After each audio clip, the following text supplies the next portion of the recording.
The courtroom felt like a freezer, but the sweat on my palms told a different story.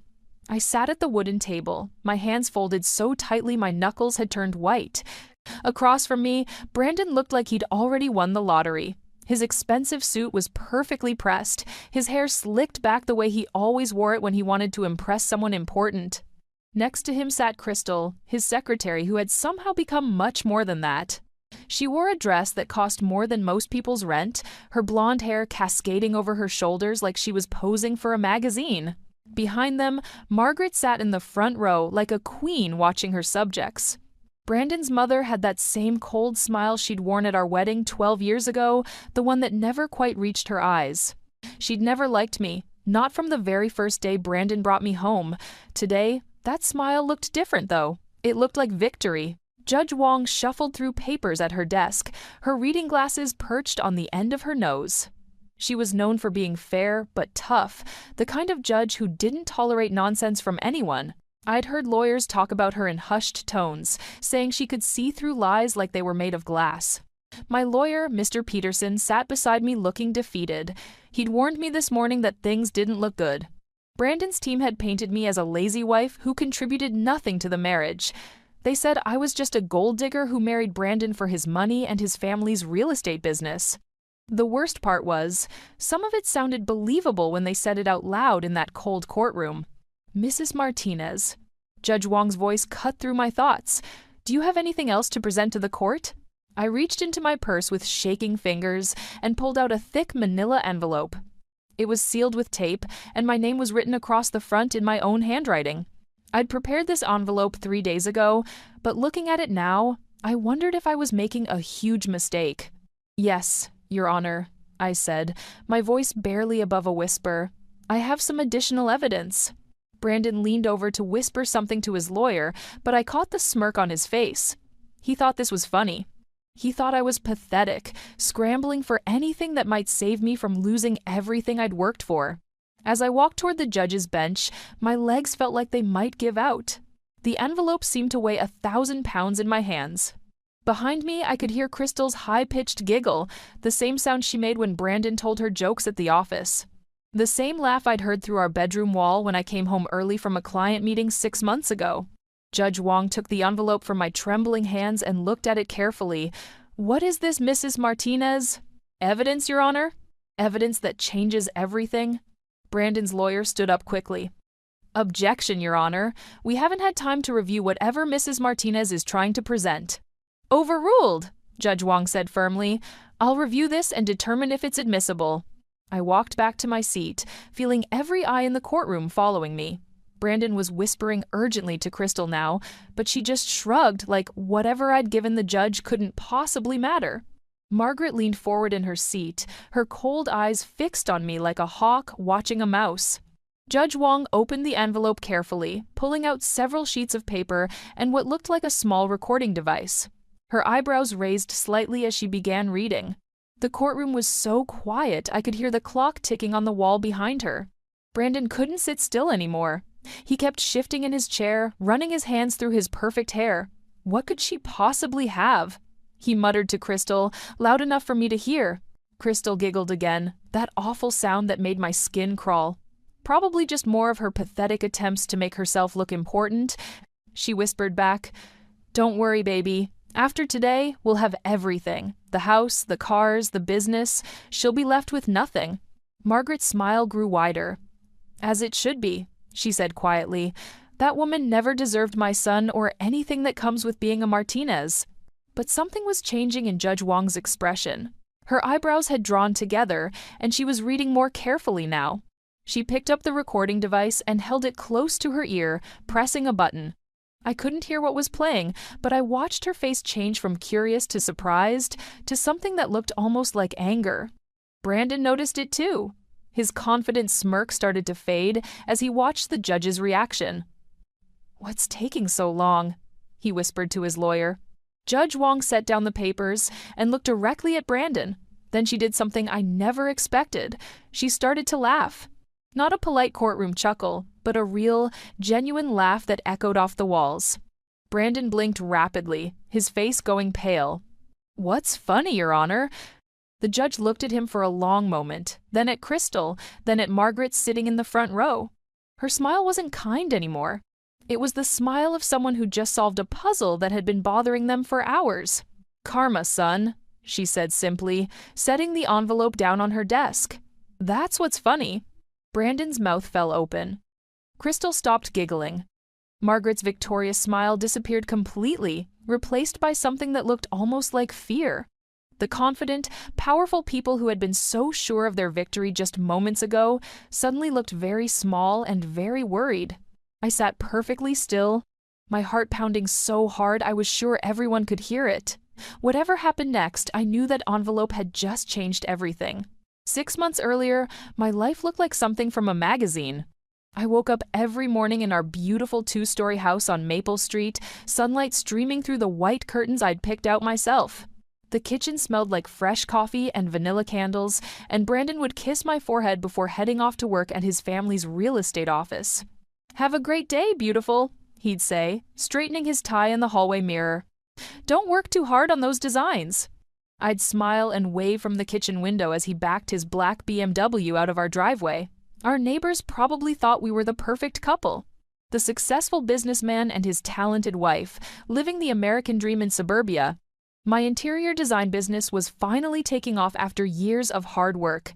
I'd started small, doing friends' living rooms and small office spaces, but word had spread quickly. Last month, I'd landed my biggest client yet, redesigning the lobby of the downtown Marriott Hotel. The project would pay enough to finally renovate our own master bathroom, something I'd been dreaming about for 2 years. I spent most mornings in my home office, sketching designs and calling suppliers. The room used to be Brandon's study, but he'd given it to me when my business started growing. "You need the space more than I do," he'd said, helping me move my drafting table and fabric samples. "I'm so proud of what you're building." Those words meant everything to me. For years, I'd felt like I was just Brandon's wife, living in the shadow of the Martinez family name. His father had built the real estate business from nothing, and Brandon had inherited not just the company, but also the respect that came with it. People knew the Martinez name in our town.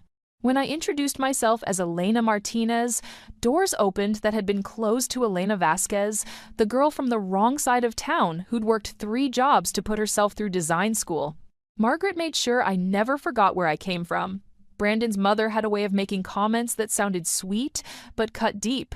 "Oh, Elena, that's such an interesting choice for the living room," she'd say when she visited, looking at my carefully chosen decorations like they were garage sale finds. I suppose not everyone has the same refined taste. I tried so hard to win her approval. I cooked her favorite meals when she came for Sunday dinner. I remembered her birthday and bought thoughtful gifts. I even let her redecorate our guest room in her preferred style, even though the heavy floral wallpaper made me feel sick every time I walked past it. "She just needs time to warm up to you," Brandon would say when I complained about his mother's coldness. "She's protective of me. It's nothing personal." But it felt personal when she'd call during dinner, and Brandon would spend an hour on the phone with her, leaving his food to get cold while I sat alone at our dining table. It felt personal when she'd show up unannounced and criticize everything from my housekeeping to my cooking to the way I'd arranged the furniture. Still, I convinced myself that we were happy. Brandon brought me flowers every Friday, always roses, always red, always from the same florist downtown. We went to dinner at nice restaurants where he'd hold my hand across the table and tell me about his day. He'd talk about the houses he was selling, the clients he was impressing, the deals he was closing. "The Hendersons finally signed on that colonial on Oak Street," he'd say, cutting into his steak. 300,000. Not bad for a Tuesday. I'd listen and nod and ask the right questions, even though real estate bored me to tears. But seeing Brandon excited about his work made me happy. He'd inherited his father's gift for sales, the ability to make people trust him completely. Clients loved him. Other agents respected him. Even the bank president called him by his first name. The first crack in our perfect life appeared on a Tuesday evening in March. Brandon had been working late more often, coming home after 9 o'clock with stories about difficult clients and complicated deals. I'd started eating dinner alone most nights, saving his plate in the oven and reheating it when he finally walked through the door. That Tuesday, he'd forgotten his phone on the kitchen counter when he rushed out for an emergency showing.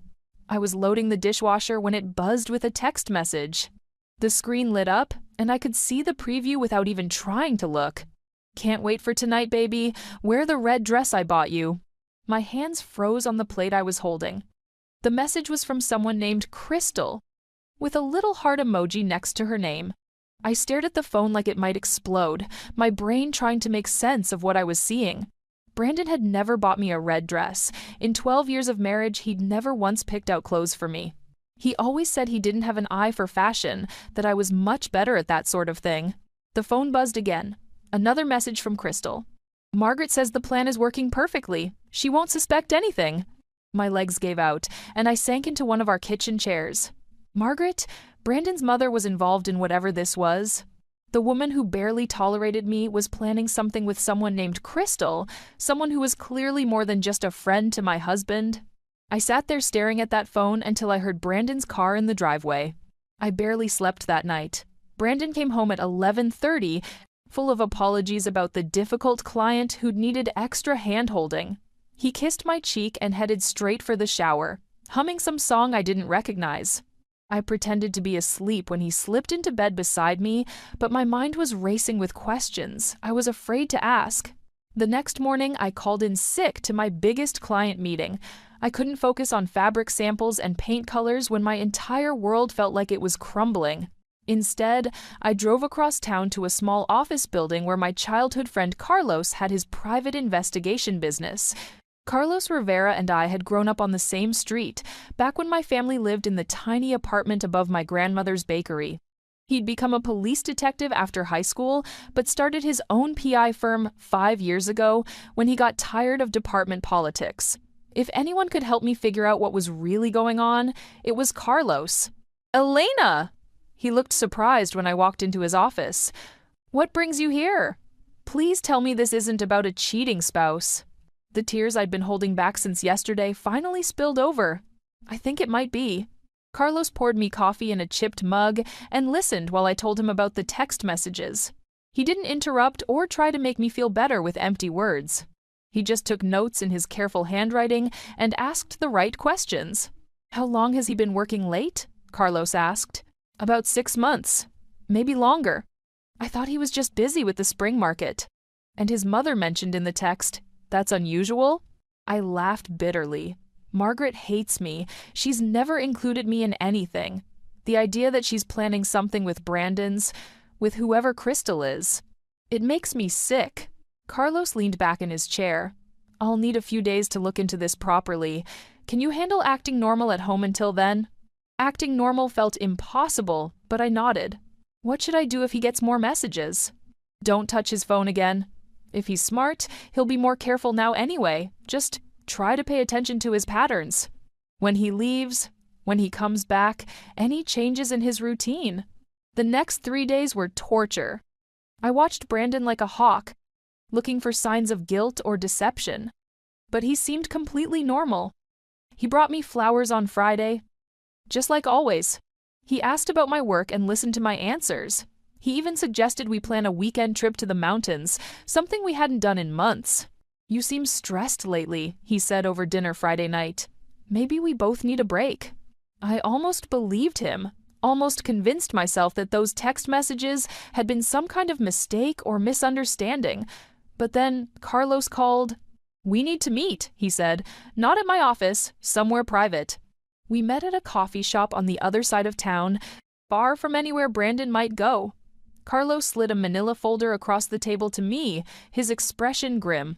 "I'm sorry, Elena. It's worse than we thought." The folder contained photographs that made my stomach turn. Brandon and a young blonde woman entering a hotel together. The same woman leaving Brandon's office building at odd hours. Close-up shots of them kissing in his car in a parking garage downtown. "Her name is Crystal Hayes," Carlos said quietly. "She's 26, works as a secretary at your husband's real estate office. She's been there for 8 months. 8 months! The affair had been going on for 8 months, and I'd been completely clueless. "There's more," Carlos continued. "I did some digging into her background. She's got a record: fraud, identity theft, some other financial crimes. Nothing major, but enough to show a pattern. I stared at the photos, trying to process what I was seeing. The woman was beautiful in an obvious way, with perfect makeup and expensive clothes. She looked nothing like me. "What about Margaret?" I asked. Carlos's expression darkened. "That's the really bad news. I followed your mother-in-law yesterday. She met with Crystal at a restaurant downtown. They talked for over an hour." He pulled out another photo. Margaret and Crystal sitting across from each other at a corner table, their heads close together like old friends sharing secrets. I couldn't hear what they were saying, but I got this. Carlos handed me a small recording device. I managed to plant this under their table when they went to the bathroom. My hands shook as I pressed play. Margaret's voice came through clearly, cold and calculating as always. "The timing has to be perfect," she was saying. "We need her to look unstable, unreliable. Brandon's already started documenting her mood swings and erratic behavior." Crystal's younger voice responded, "What if she fights the divorce?" "She won't have a choice. By the time we're done, she'll be lucky to get anything at all. The house, the business, everything will stay in the family where it belongs. And after?" Margaret's laugh was like ice. "After, you'll be the new Mrs. Martinez. My son deserves someone who understands what it means to be part of this family." I stopped the recording, my hands trembling so badly I nearly dropped the device. They weren't just having an affair. They were planning to destroy me completely, to take everything I'd worked for and leave me with nothing. "Elena," Carlos said gently, "there's something else. I think they're planning to move soon. I overheard Crystal on the phone talking about court dates." Court dates? They were already planning the divorce, probably had lawyers lined up and papers ready to file. While I'd been worrying about fabric samples and hotel lobbies, they'd been plotting to ruin my life.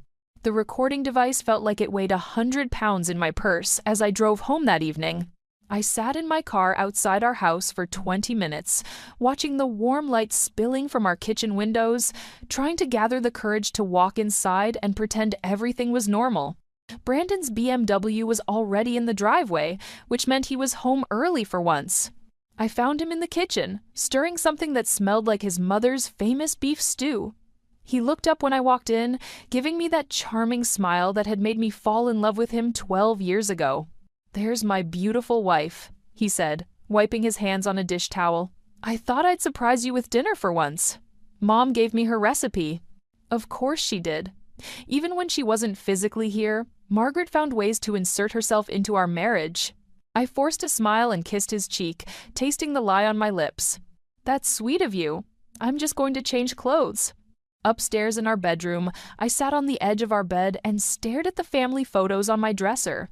Our wedding day, vacations we'd taken, Christmas mornings when we'd still believed we might have children someday. In every picture, I looked happy. Genuinely, completely happy. Had it all been fake? Had Brandon been planning this betrayal even then? My phone buzzed with a text from Carlos. "Can you get into Margaret's house? I need to see what else she might be hiding." Margaret lived in the big colonial house where Brandon had grown up, about 15 minutes away from us. She'd kept it exactly the same since her husband died 5 years ago, like a shrine to the Martinez family legacy. I had a key because I sometimes picked up mail when she traveled to visit her sister in Florida. The next morning, I waited until Brandon left for work, then drove to Margaret's house. My hands shook as I unlocked her front door, feeling like a criminal even though I had every right to be there. The house smelled like lavender and old furniture polish, the same smell that had intimidated me for 12 years. I started in her home office, a small room off the living room where she kept all her important papers. The desk was locked, but I remembered seeing her hide the key under a ceramic angel on the bookshelf. Inside the drawers, I found folders labeled with dates going back 2 years. My heart stopped when I saw my name on one of the folders. Inside were photographs of me that I'd never seen before. Pictures of me leaving the grocery store looking tired and disheveled.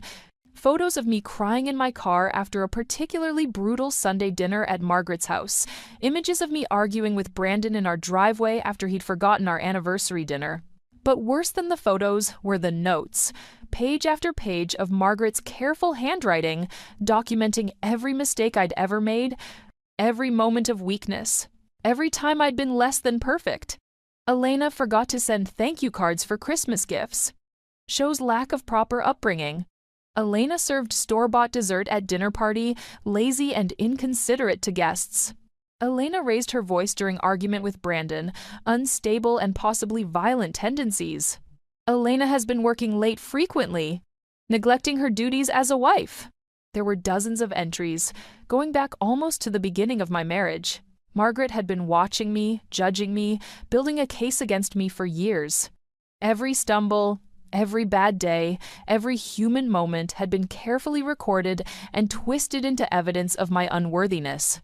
At the bottom of the folder was a letter addressed to a law firm downtown. I recognized the name Hartwell and Associates, one of the most expensive divorce attorneys in the city. The letter was dated 3 weeks ago. "Dear Mr. Hartwell," it began. "As we discussed, I am prepared to testify regarding my daughter-in-law's unstable behavior and unsuitability as a wife to my son. The enclosed documentation should provide ample evidence for your case. I trust this will help ensure that the Martinez family assets remain protected." I photographed everything with my phone, my hands shaking so badly I had to retake several shots. In another drawer, I found financial documents that made my blood run cold. Bank statements showing money being moved from accounts I didn't even know existed. Property deeds with my name, mysteriously absent from titles I thought I was on. Investment portfolios that had been quietly transferred into Brandon's name only. They hadn't just been planning to divorce me. They'd been systematically removing me from our financial life, making sure I'd have no claim to anything we'd built together. The house I'd helped pay for, the business I'd supported through lean years, the savings account I'd contributed to every month, all of it was being stolen from me, piece by piece. The worst discovery was in the bottom drawer, a thick folder labeled Crystal Hayes, background check. Inside were copies of her criminal records, employment history, and even medical records.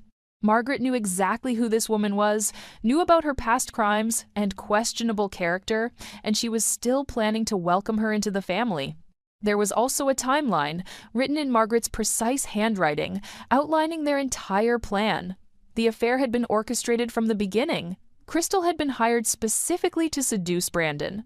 Margaret had been coaching her on how to act, what to say, how to gradually replace me in Brandon's affections. The final page was a list titled Post-Divorce Plans. It included selling our house, moving Crystal into the family home, and having Brandon adopt Crystal's daughter from a previous relationship. They weren't just planning to destroy my marriage, they were planning to erase me completely and build a new family in my place. I sat in Margaret's chair, surrounded by evidence of their betrayal, and felt something inside me break. But it wasn't my heart this time. It was my fear. They thought they were so clever, so careful in their planning. But they'd made one crucial mistake. They'd underestimated me. I drove straight from Margaret's house to Carlos's office, my phone full of photographs and my mind spinning with rage. The evidence was overwhelming, but I needed to be smart about how to use it. These people had been planning my destruction for years. I couldn't just react emotionally and hope for the best. Carlos whistled low when I showed him the photos of Margaret's files. "This is incredible, Elena. She's basically built an entire case file against you. What I don't understand is why," I said, slumping into the chair across from his desk. "I've spent 12 years trying to make that woman like me. I've bent over backwards to be the perfect daughter-in-law." "That might be exactly the problem," Carlos said thoughtfully. "Some people see kindness as weakness. Margaret strikes me as someone who respects power, not people-pleasing." He was right. Margaret had always been cold to me, but she lit up around Brandon's business associates and their wives, women who had money and status in their own right, women who didn't need the Martinez name to matter. "So what do we do now?" I asked. Carlos leaned back in his chair. "Now we build our own case, but we have to be careful. If they suspect you know what's going on, they might accelerate their timeline." Over the next 2 weeks, Carlos and I worked like detectives solving the crime of the century. He followed Brandon and Crystal, documenting their affair with timestamps and locations. I played the perfect wife at home, cooking dinner and asking about Brandon's day while secretly recording our conversations on my phone. The hardest part was acting normal around Margaret. She came for Sunday dinner as usual, sitting at my dining table and eating my food while knowing she was planning to destroy me. I smiled and served her favorite dessert, all while thinking about those horrible files in her desk drawer. "You seem tired lately, Elena," she said during one of these dinners, her voice dripping with fake concern. "Are you taking care of yourself?" "Just busy with work," I replied, refilling her coffee cup. "The hotel project is keeping me up late." Margaret exchanged a look with Brandon. "Perhaps you should consider slowing down. All that stress can't be good for a marriage." I wanted to throw the coffee pot at her smug face. Instead, I just nodded and excused myself to get dessert from the kitchen, where I gripped the counter and counted to 10. Carlos had been busy too. He'd discovered that Crystal's criminal background was worse than we'd initially thought. She'd been involved in an identity theft ring in another state, using stolen social security numbers to open credit cards and bank accounts. The charges had been reduced to misdemeanors as part of a plea deal, but the pattern was clear. "She's done this before," Carlos explained, showing me printouts from court records. "Found wealthy men, seduced them, then cleaned out their accounts.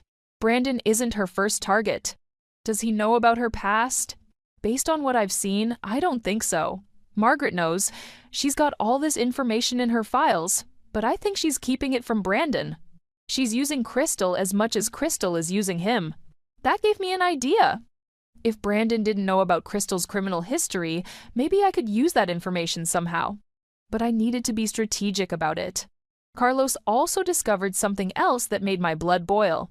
Brandon had been slowly draining our joint savings account, moving money into accounts that only had his name on them. Small amounts at first, then larger chunks as he got bolder. Over the past 6 months, he'd moved almost $50,000, money I'd earned from my design business. "This is theft," I said, staring at the bank records Carlos had obtained. "He's literally stealing from me." "Technically, since it's a joint account, it's legal," Carlos said. "But morally? Yeah, it's theft, and it shows premeditation. This wasn't a sudden decision to have an affair. This was a calculated plan to leave you with nothing." The final piece of evidence came from an unexpected source. Carlos had been monitoring Brandon's email and discovered he'd been corresponding with a divorce attorney for 3 months. The emails laid out their entire strategy. Paint me as an unstable, gold-digging wife who'd contributed nothing to the marriage, then use Margaret's documentation to support their claims in court. One email made me physically sick. My client is concerned about his wife's increasingly erratic behavior. She's been working late frequently, neglecting household duties, and showing signs of emotional instability. His mother has been documenting these incidents and is prepared to testify if necessary. They were going to use my hard work against me. My late nights building my business, my dedication to my clients, my exhaustion from trying to be perfect for everyone, they were twisting it all into evidence that I was a bad wife. But the most damaging email was the most recent one. "We're ready to file. My client's mother has agreed to provide housing for him and his new partner after the divorce. The wife should be served papers next week." Next week. They were planning to blindside me with divorce papers next week, probably while I was at work or meeting with clients. They wanted to catch me off guard, make me look foolish and unprepared.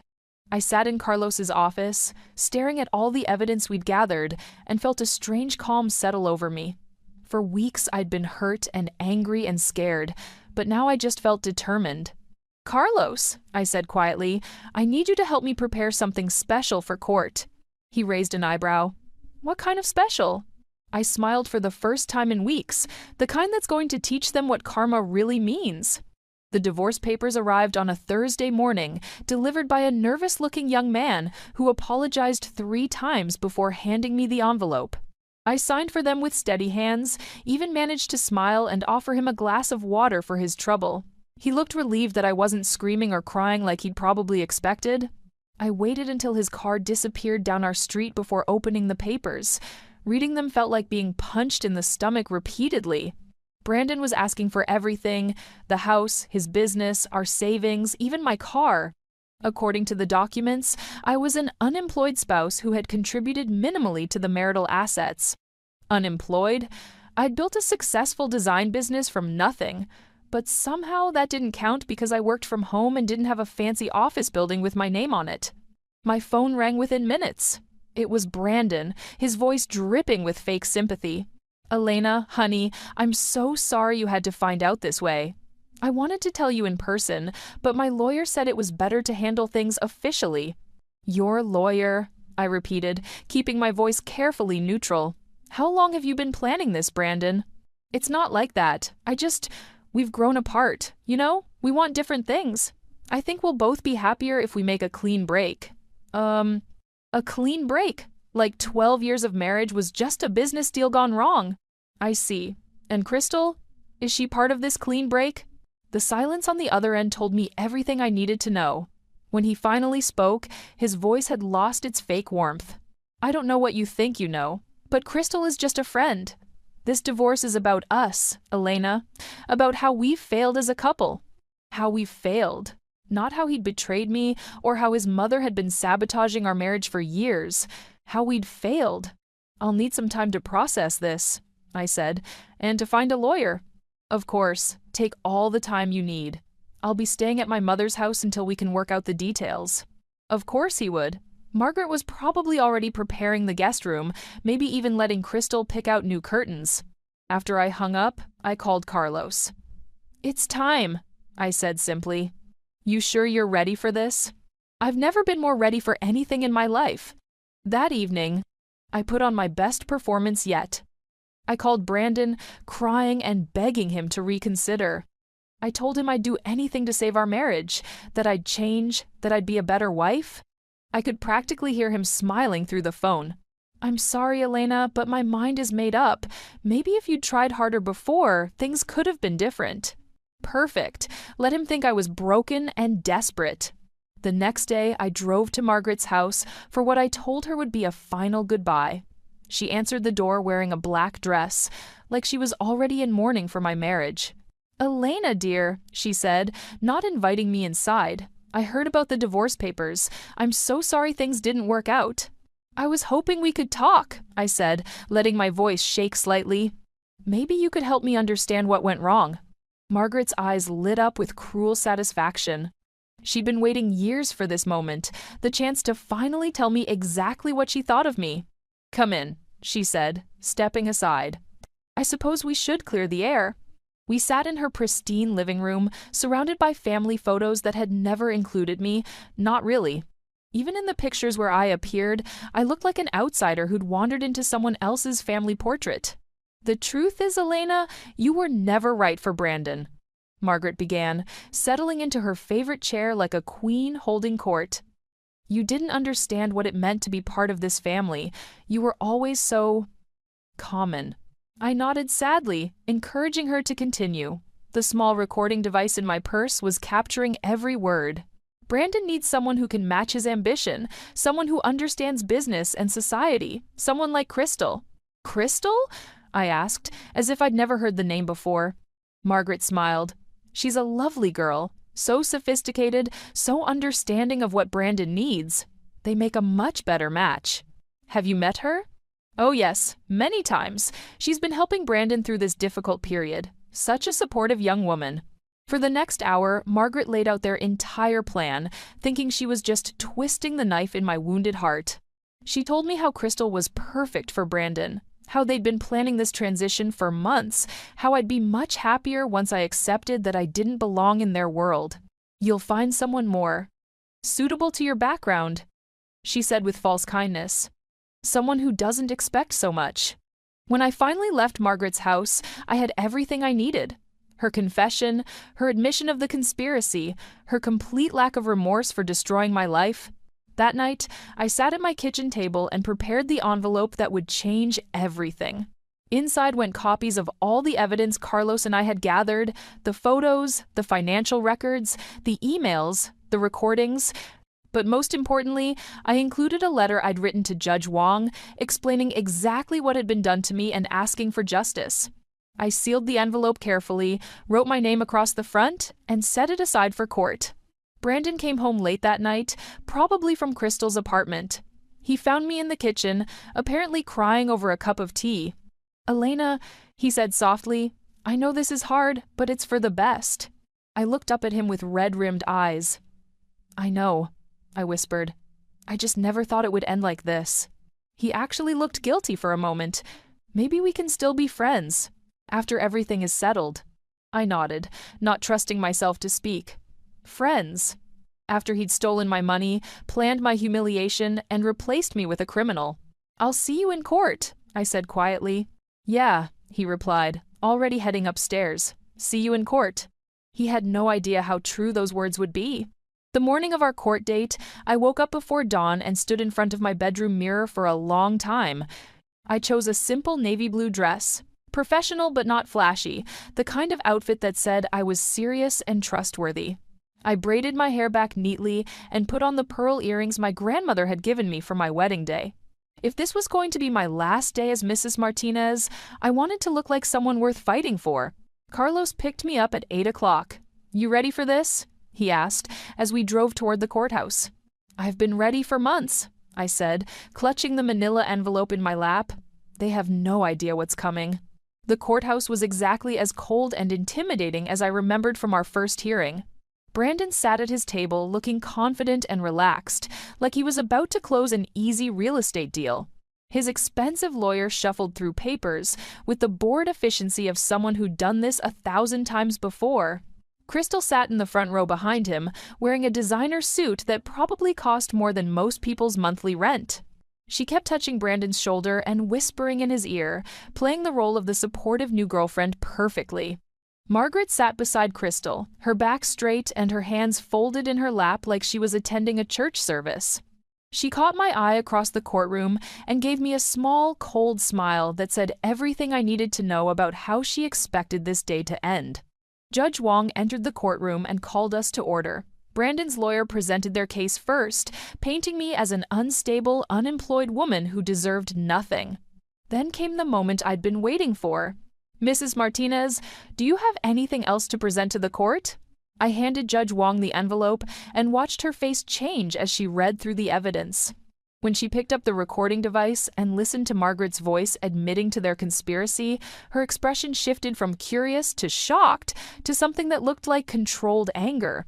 Then she laughed, that real, genuine laugh that made Brandon ask what was funny. Karma, son, Judge Wong said. That's what's funny. She set the envelope down and looked directly at Brandon. Mr. Martinez, based on the evidence presented here today, I'm not only denying your petition for assets, I'm also ordering an immediate investigation into your financial practices. Brandon's face went white. Your Honor, I don't understand.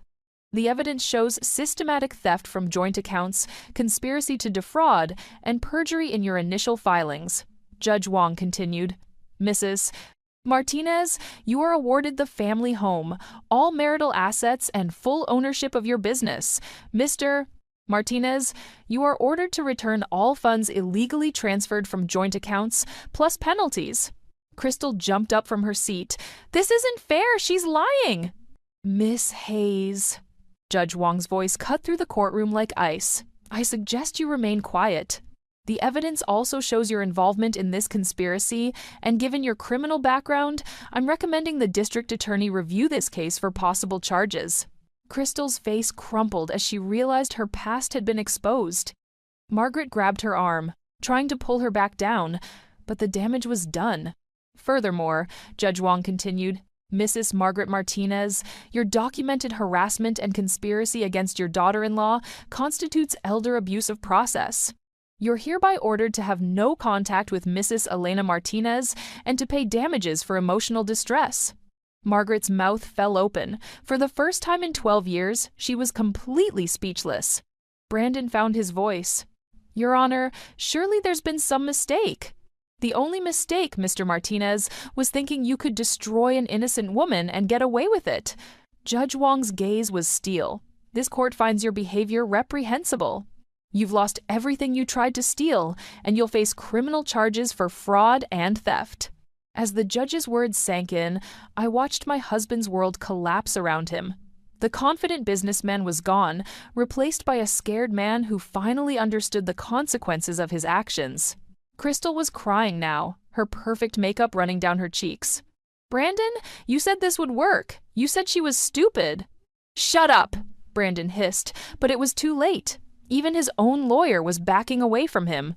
Margaret stood up shakily. This is ridiculous. That woman has poisoned you against my family. Mrs. Martinez. Judge Wong's voice was final. You documented your own crimes, your surveillance files, your conspiracy recordings, your financial manipulations. You handed me everything I needed to destroy your case. As we left the courthouse, Brandon tried one last desperate move. He grabbed my arm in the parking lot, his eyes wild with panic. Elena, please, we can work this out. I made mistakes, but we can fix this.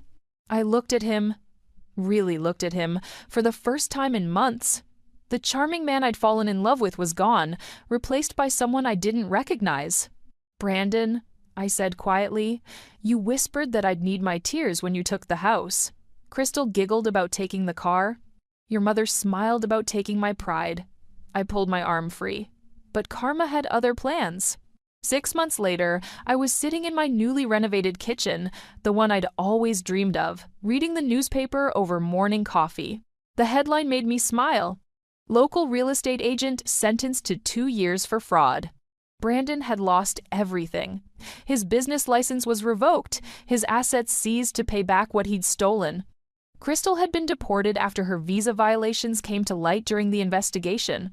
Margaret was living in a small apartment across town, her reputation in ruins after the local newspaper picked up the story.